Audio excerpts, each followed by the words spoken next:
laboratórios das universidades e das Embrapas que fazem esse tipo de testagem.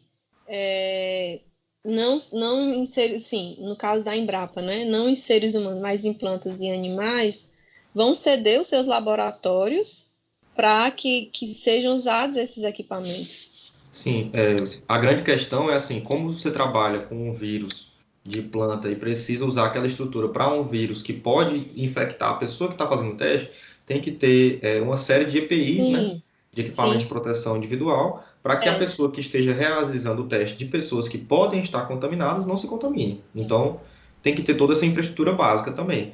Aqui Eu na acho que UFG, não vai ser muito simples usar, né? Eu acho que vão ceder. Inclusive, uma amiga minha, ela trabalha numa empresa privada que trabalha com vírus de planta, que ela também vai ceder, mas ela vai ceder os equipamentos, assim, não vão ser realizados exames nos laboratórios da empresa, sim, sim, mas entendi. ela vai ceder equipamentos para serem realizados, mas não sei também te informar como vai funcionar isso no É, Brasil. eu acho Né? que vão centralizar esses equipamentos, possivelmente em algum local, né, em algum laboratório que tenha Sim, esse controle já para ter os profissionais que tenham os EPIs, enfim, para também não aumentar o sim. contágio nesse processo, né? Aqui, como a gente estava comentando, né, essa coleta de material viral, ela é feita diretamente com a pessoa, né, que vai ser testada, e aí o procedimento que está sendo utilizado para a PCR é de colocar um cotonete justamente na região onde está tendo a multiplicação do vírus. Aí você coleta esse material viral do indivíduo e aí procede às análises para aí sim ter o resultado. O que é que a gente está tendo de dificuldade aqui no Brasil? É que possivelmente, né, as mortes que estão acontecendo não estão sendo computadas porque os testes não estão tendo condições de ser realizados na velocidade que precisariam. E esses são os testes dos casos graves. A gente não está falando que está testando a população toda. Então, o que acontece?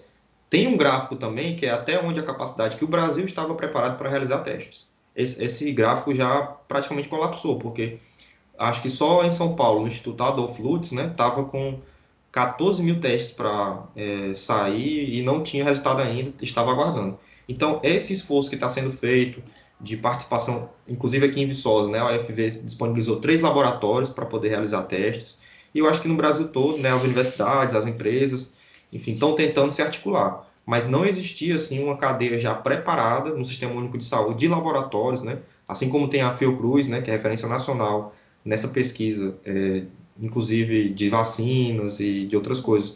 No Brasil, não tinha essa estrutura ainda para um evento dessa magnitude.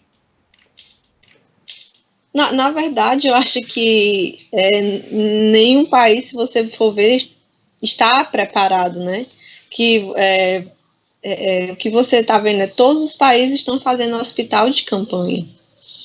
Não existe teste suficiente. Hoje, se um país quiser comprar, não se sabe quando esses testes vão ser entregues nos países. Então, é uma cadeia. Ninguém estava preparado, nem o Brasil, que já não tem uma estrutura de saúde, já não tem tanto investimento em pesquisa, né? Então, e chega uma pandemia dessa, que nos mostra realmente que precisamos melhorar muito ainda, e não só em termos de estrutura de saúde, mas em pesquisa realmente que é importante para o país, né?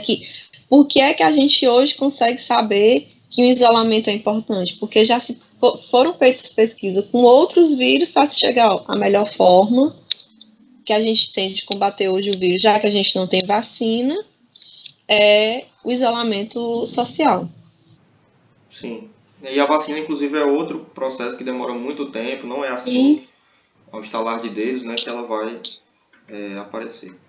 até porque o vírus, pela natureza dele, como por ser de RNA, ele é muito mutável. Então, o vírus que hoje tem no Brasil é o vírus diferente que estava na Itália, né? Que a teoria que se tem é que o vírus chegou no Brasil através de pessoas que tiveram na Itália em viagens e quando retornaram trouxeram o vírus para o Brasil. Então, já existe mutação, e já existe mutação dentro do Brasil. Sim.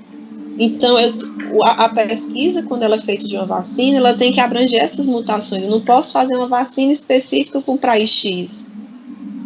Então, é muito complicado. Uma vacina daqui a um ano, mas não tem como ainda se prever. Tem os testes, você tem que saber o que é que essa vacina pode causar. Queria destacar, né, uma palavra do Luiz Carlos de Souza Ferreira, o diretor do Instituto de Ciências Biomédicas da USP, né? Ele fala o seguinte, que a gente precisa de um parque industrial tecnológico que nos garanta autonomia em várias áreas.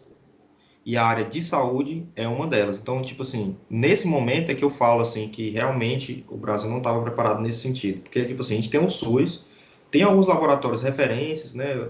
Sim. O Adolfo Lutz em São Paulo, a Fiocruz no Rio de Janeiro. Alguns esforços estaduais estão descentralizando isso, né, para outras regiões, mas ainda é muito pouco. É muito pouco porque a própria atitude de só fazer os casos graves não está sendo suficiente. E aí, por conta dessas coisas todas, né, os países que são autossuficientes em reagentes, né, em laboratórios e em profissionais, são os que estão conseguindo testar mais, né, o caso da Alemanha, o caso da Coreia do Sul, e estão saindo na frente nessa questão epidemiológica, de detectar e já isolar. Os testes rápidos, a dificuldade deles é porque a partir de 7 a 10 dias que a pessoa foi infectada é que eles vão dar esses anticorpos com esse nível para ser detectado.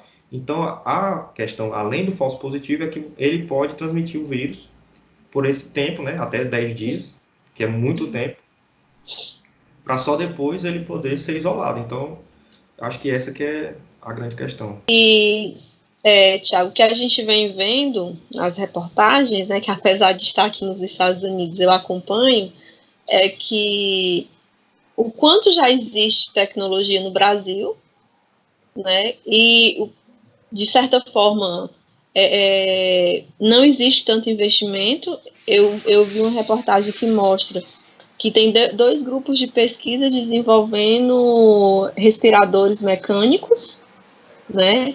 Que um informou que acha que em 2 semanas ele já está testando os testes finais para isso. Mas e aí, quem vai produzir? Será que eu tenho uma indústria que eu consiga produzir esses respiradores? Então eu tenho a tecnologia. Daqui a 2 semanas eu vou ter, mas e a indústria, ela vai conseguir fazer esses respiradores? É que nem um empresário de Minas, ele tinha uma máquina que dava para fazer aquelas máscaras de... Eu não sei o nome, é uma que não é aquelas que a gente... Sim, é uma que ela protege de contaminação. Eu não sei qual é eu acho que é um plástico, alguma coisa assim. Tipo um plástico rígido, né? É. Que ela protege tanto a parte do olho como o nariz e boca, né? Não é aquela de material que você coloca aqui sobre a orelha. Então, ele tinha a máquina, ele conseguiria fazer tanto, ele disse lá o número de máscara, mas ele não tinha matéria-prima. No Reino Unido, né, a equipe, né, da Mercedes, que é a equipe de Fórmula 1, ela trouxe, e com a ajuda de universidades, né, eles entraram em parceria, a empresa Mercedes e as universidades, para desenvolver respiradores, né, e eles estimam lá que vão entrar em linha de produção para desenvolver o máximo possível de respiradores para o sistema de saúde lá do Reino Unido, né, que é o NHS, o principal sistema de saúde do mundo, né, e inclusive o SUS tem inspiração dele, né, pelo seu caráter, né, de ser público e tal. Então, assim, para atender toda essa população do Reino Unido, a Mercedes entrou em contato com as universidades e eles agilizaram muito esse desenvolvimento, porque a universidade tem uma ideia, mas às vezes ela não tem a máquina, que é isso que a empresa tem. E a empresa consegue agilizar esse processo de linha de produção e resolver o problema do sistema de saúde, né?